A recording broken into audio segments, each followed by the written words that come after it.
And here's Jeff DeFaro one more time. We're going to be talking about World War II veteran Grand Uncle Benny. That's right. Seems like Jeff DeFaro has some military folks inside his family, and yes, we do. We go way, way, way back. We go way back. I am actually the last veteran in the family since Vietnam. So, anyway, my granduncle Benny, he was sitting on his butt as a taxi driver in Brooklyn, sitting there waiting for a fare. Then it was on the news. Japanese attacked Pearl Harbor. He goes, "What?"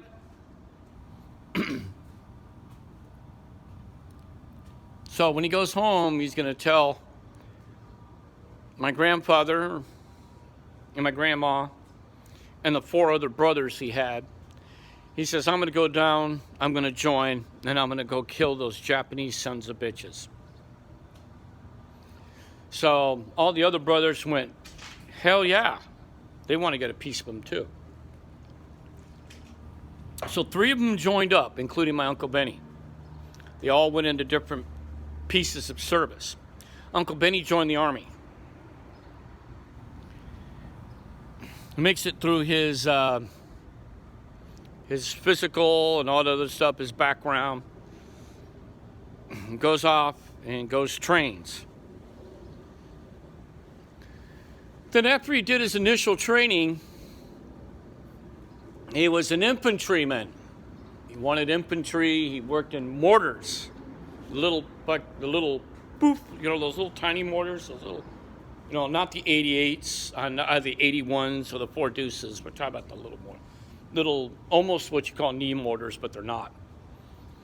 So he was a mortar guy in an infantry platoon. Or they had their own little chingalingas, they had weapons section. So sure, no problem. So all through his training, they trained and trained and trained and trained. And, he wants to go fight. He wants to do some ass kicking. And they brought him over to England, where they're going to be, now they're going to go fight Germans instead of the Japanese. He wanted to fight the Japanese.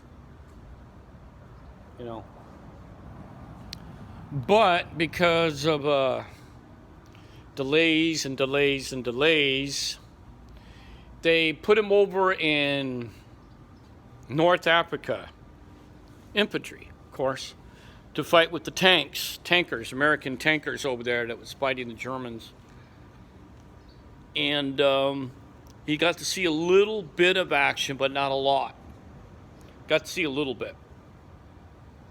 He actually told me that they were in half-tracks and trucks and jeeps when he watched the American tanks get ambushed in that one valley, going through that one valley.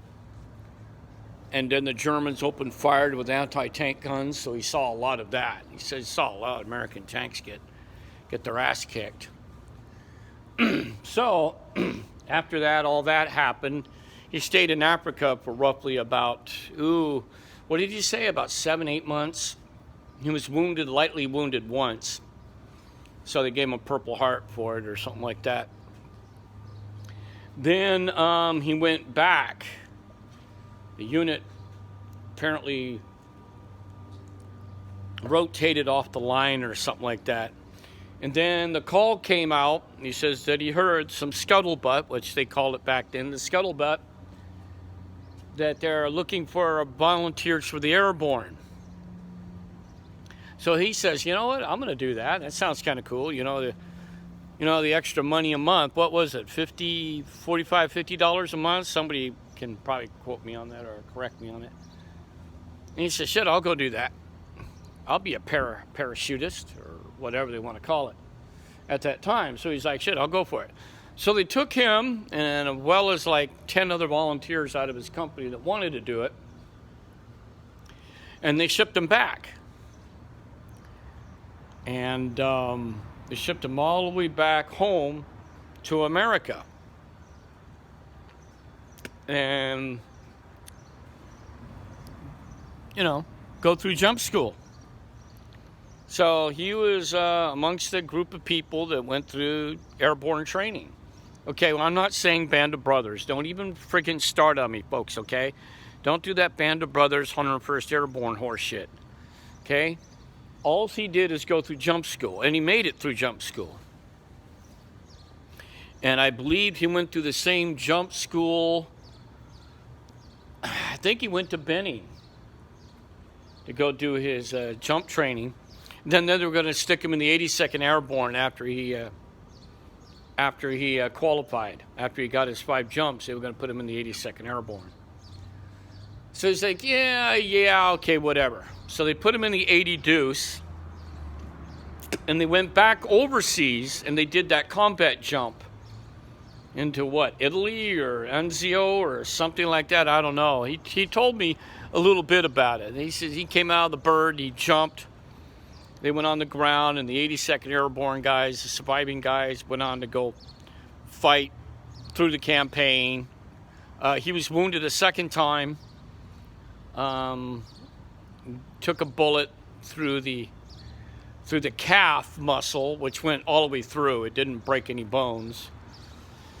And then they said they patched him up and went back to England.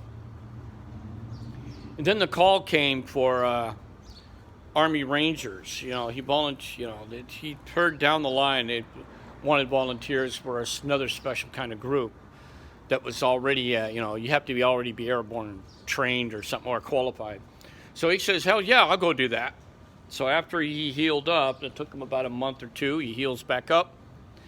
And he goes and talks about, find some people that has something to do with it. He's already a 2-time Purple Heart recipient, so he says, yeah, dude, okay, I'll go for it. And they said they're going to be Rangers. And more additional training. So they said, okay, so he picked up on it. He went for it.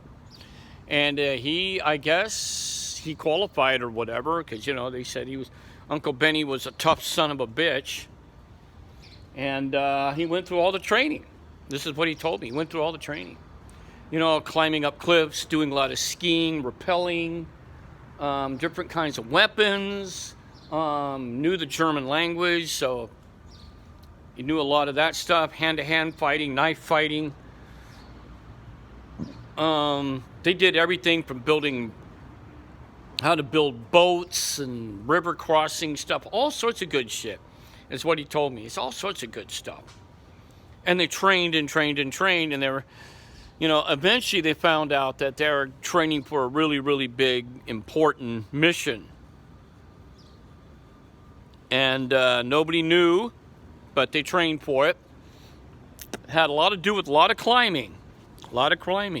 Some of these guys even thought they were going to Alaska and go through Russia and go climb the Bergdorf or whatever and go get Hitler at the Eagle's Nest. Back in 1944, right? No, but instead, when they finally got the word, they're going to be in the D-Day invasion.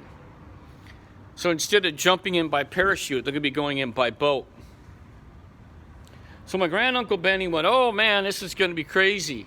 So, they put him on the big ship and all that other stuff, and a lot of sand castles. I mean, there was just a lot of sand maps. Sand tables, tons of maps, tons of sand tables. We used to do that while I was in the Guard way back in the day. And damn, dude. And he was going to be in charge of a small group of weapons and weapon guys in the weapon platoon. They have mortars and machine guns. And he was only a corporal at the time. So he says when they did the landings, of course, after the artillery bombardment, the guns, the battleships, all that stuff, he goes in by boat. And then immediately they were just lit up. Bam, bam, bam, bam, bam, bam, bam, bam. Bullets came in, mortars came in. A bunch of his guys got wounded. As soon as the ramp dropped, a bunch of those guys got hit by shrapnel. He says initially his guys, initially he did not see people get killed. Some of them just got wounded real bad until they got towards up on the beach is when the casualties started. That means they were throwing hand grenades and shit over the cliff on them. So my Uncle Benny says, and then the shortest combat career in history, at least for him, for that campaign, is he managed to get up on the ropes and climb the cliff. He says him and about 8 or 9 other guys, there was already a couple guys that made it over the top. So he was in that group of guys that was towards the middle of the group that went over the top. And he went over the top. He had an M1 rifles, which he felt comfortable with because he didn't have a Thompson or anything. And he charged into the trenches to clear them out. And he got hit. Down one of the trenches was an MG-34 crew, 2 guys, and they opened fire and they hit him. They hit his left side. They hit his left arm. They put 3 bullets in his left arm. He staggers, he falls back, and then the 2 guys that was behind him were hit.